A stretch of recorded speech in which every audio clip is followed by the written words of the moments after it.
udah dipilih nih semua castingnya, termasuk komediannya, semua yang bisa berbahasa Jawa. Kenapa pemeran utamanya? Kenapa pemeran utamanya bukan Japanese speaking sekalian? Aku mau mampir nih Kritian. Pokoknya aku pengen kamar aku udah komplit. Mas tak beresi dewe mas. Mas Agus kui. The Talkies. ngomongin film bersama Bayu dan Edoy. Fajar Nugros, PH-nya nih IDN Pictures, bikin film berbahasa Jawa lagi, Bay. Oke, sukses dengan trilogi Yowis Band. 4 ya? Yowis Band 4, karena yang ketiga dibelah dua kan? Iya. Kayaknya IDN Pictures nih pede bikin film lagi dengan dialog Jawa. Tapi nggak salah juga, karena kemarin Sekawan Limo 2,6. 2,6 yang which is cukup sukses lah. Iya, banget itu kan. Berbahasa Jawa. Oke, jadi nggak masalah. Ini pasti udah ada kalkulasinya. Oke, Seni Memahami Kekasih diangkat dari buku Agus Mulyadi atau Agus Magelangan tuh kalau apa Di sosmed ya. di sosmed, tentang kisah cinta dia dengan istrinya Kalis Mardiasih yang gue follow di Twitter. Iya. Kalau dia bilang ini kisah cinta orang miskin ya. Kisah cinta orang miskin, dan memang digambarinya kayak gitu, bersahaja ya, seger nih film. Oke, ceritanya tuh tentang Ya si Kalis ini cewek yang udah berhasil menyelesaikan kuliah ya. Jadi dia punya teman-teman akrab yang Rahayu tuh, gue nggak tahu dia saudara atau kakak. gue pikir tadinya kakaknya, tapi begitu pas di Temen ya, preskon ternyata sahabatnya dari SMA ya. Karena ketemunya di rumahnya. Rahayu ini punya anak, terus dia KDRT suaminya mungkin karena menikah muda ya. Jadi Menikah MBA kan? ya, tapi nggak jelas juga di filmnya kan. Ya, Nggak- oh iya. nggak jelas, tapi kalau di preskonnya ya, Atau di bukunya jelas. atau di bukunya jelas. Nah, yang jelas si Rahayu ini pergi ke Taiwan untuk bekerja. Si Kalis ini kuliah di Solo, dia udah mengetahui bahwa oh, gue paling cocok jadi penulis nih sesuai buku. Terus dia akhirnya dapat kerjaan sebagai penulis. Dengan ketemu di situ editornya si Agus Mulyadi ini yang diperankan Lang El Gibran. Kalau Kalis tadi diperankan oleh Feby Restanti. Feby Restanti. Terus pertama ya hubungan mereka masalah kerjaan ya, tapi lama-lama terus ya karena editor dan penulis deket ya, Si Agus jatuh hati nih. jatuh hati. Nah, kelucuan kisah-kisah yang si Agus sebagai orang yang digaji UMR di Jogja, daerah yang UMR paling kecil termasuk di Indonesia. Nah, dia mengklaim bahwa ini kisah cinta orang miskin. Itu sih sebetulnya. Iya, jadi kan kita tahu ya, penulis kalau di Indonesia tuh kalau bukan yang meledak banget ya segitu-segitu aja kan, sekedar pas-pasan hidupnya. Nah, dan si Agus ini memang punya style yang dinikmatin aja hidup gitu ya, kayak nggak ada beban. Masalahnya bisa nggak si Kalis ini kompatibel dengan tipe cowok kayak gini gitu. Si Kalis juga nggak digambarin cewek yang wah pengen punya ketemu dapet pangeran yang gimana, enggak juga gitu ya. Jadi mereka memang sebetulnya kayaknya kalau kita lihat ya udah digariskan untuk berpasangan. Nah, si Kalis ini kan dia tuh berkonsultasi dengan sahabat-sahabatnya, termasuk yang tadi Rahayu. Nah, yang diperankan oleh Siska Saras. Ya, Rahayu yang punya pengalaman buruk karena pada saat pacaran pasti manis-manis, tapi setelah nikah KDRT. Iya. Gitu. Jadi dia benar-benar skeptis. Dia memproyeksikan pengalamannya ke si Kalis gitu kan, sehingga nggak cuma ngasih saran supaya jangan, tapi lebih kayak menentang ya. Iya, kayak misalnya, wah gila, si Mas Agus baik loh, dia begini kan. Terus, waduh, itu red flag kalau udah begitu-begitu pasti nanti kawin nggak begitu-begitu. Justru malah ditakut-takutin. Tapi bukan apa-apa, mungkin karena pengalaman dia gitu. Nah, jadi gitu sebetulnya sih kisah cinta mereka relatif lurus-lurus aja ya, lempeng-lempeng aja, nggak ada obstacle yang berarti gitu ya. Rahayu misalnya, Rahayu mau dianggap sebagai obstacle, kemudian dia ke Taiwan, kelar gitu kan.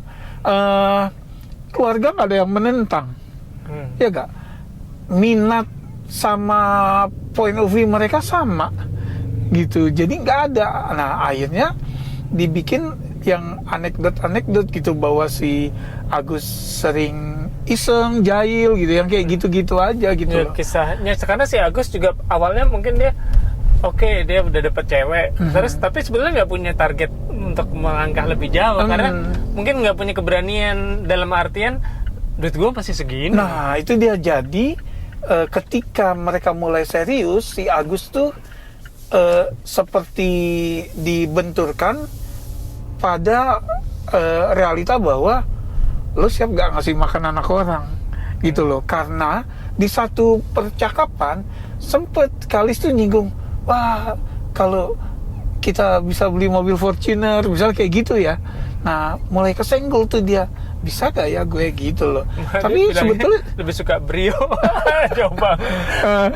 Tapi ya di situ aja gitu loh ya. Oke, ini karya Jehan Angga yang ketiga ya. Nah, lu suka banget nih karya Jehan Angga sebelumnya, yaitu Mekah I'm Coming. Sama Just Mom. Gue nggak nonton tuh Just Mom.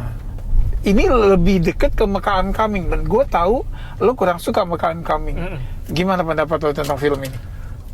Nah, entah kenapa gue tuh ngerasa nggak cocok dengan jokes-jokes atau style Mekah I'm Coming yang terlalu absurd menurut gue. Nah, setelah ngeliat film ini, gue tadinya juga, wah, Jehan pasti masih dengan absurditasnya nih. Ternyata masih ada nilai-nilai absurd di situ yang ala Mekah I'm Coming, tapi gue nggak ngerasa terganggu. Oke. Jadi gue lebih enjoy. Oke. Jadi dari segi direction juga ini kan apa ya, light hearted. Sebenarnya sama ya Mekah I'm Coming juga, cuman ini kisah yang real ya, mungkin kisah yang lebih real daripada Mekah I'm Coming karena emang beneran kisah nyata. Jadi sebetulnya memang absurditas itu masih ada. Misalnya kayak Burung Beo ya, yang itu mengundang tawa, dan itu voice-nya si Fajar Nugros. Nah, terus kayak yang nanti visualnya dicampur background-nya jadi animasi. Kembang-kembang gitu ya, bunga-bunga rumahnya berubah. Iya, jadi, kayak gitu. Nah, itu masih, cuma memang nggak se-ekstrim Mekah I'm Coming yang motor lompat, yang kayak gitu-gitu ya. Slapstick yang kalau di gue kena. Nah, tapi dia juga dia masih ada yang humor-humor ala-ala Korea tuh, yang misalnya kalau yang salah jalan malu jalannya nunduk gitu ya, tuh ada di situ gitu. Dan mungkin malah kena buat ke penonton sekarang. Catatan lo gimana nih? Di gue sih, gue tetap tadi beberapa ketawa ya, gitu, beberapa ketawa. Ada terus satu adegan yang menurut gue agak corny, tapi kok ya kena gitu ya, sedihnya. Jadi ketika Rahayu harus menjadi TKW, dia harus berpisah sama anaknya, gitu ya. Dititipkan di pesantren. Nah itu Jehan tuh kayak Hanung gitu ya, adegan sedih yang musik orkestra naik, yang nangis gitu. Gitu. Banyak yang berkaca-kaca juga. Nah, tapi ternyata kayaknya berhasil. Ya Hanung juga gitu kan, kayaknya berhasil bikin itu. Nah, gue tuh sebetulnya kurang suka, tapi tadi gue memahami bahwa akhirnya gue yang unsur itunya agak lupa ketika gue ngebayangin berat banget ya gitu loh. Gue mungkin jadi si Rahayu milih untuk gak jadi deh gitu ya, karena nggak kebayang anak gue harus tinggal dititipin sama orang lain gitu loh, Bay. Dan dia juga sempat bilang bahwa hati dia nggak kuat gitu. Terus ada dua komika kan, Yusril sama Benny Siregar, yang memang untuk load komedinya. Nah, jadi di sini mungkin nih, Bay ya, lo bisa lebih nerima karena begitu adegan komedi absurd ada mereka komika, gitu kan. Kalis kita bawain bapak-bapak rombongan yang gitu loh. Itu kan sebetulnya absurd gitu loh. Tapi mungkin karena mereka komika, lo bisa lebih nerima. Tapi bisa memang jadi. Buatku tuh seger ya mereka ya, gitu ya. Ada mereka tuh seger. Memang kalau nggak ada pun nggak masalah sebetulnya. Nggak ada mereka nggak masalah, maksudnya plot nggak keganggu gitu ya. Tapi ada mereka bikin seger, dan gue nggak ngeliat ini yang tempelan, bener-bener tempelan gitu, tetap ada fungsinya. Iya, tetap ada fungsinya gitu loh. Jadi ya gue emang ini komedi yang memang dibebankan pada komika, tapi nggak ngerasa detach sama main plotnya ya. iya betul. Kebetulan memang kena lagi kan si Kalis kos, si Yusril jadi bapak kos. Itu jadi Pak RT. Pak RT yang adalah pokoknya di lingkungan itu tuh adegan absurdnya lebih banyak di situ, yang orang berantem terus pau pang pung, terus yang gelar tiket orang nonton, orang jualan gitu ya gitu. Tapi itu kena buat gue gitu. Ya, jadi catatan gue lagi mungkin castingnya ya. Castingnya di sini Gue paham nih arahnya nih. mayoritas orang yang Japanese speaking ya.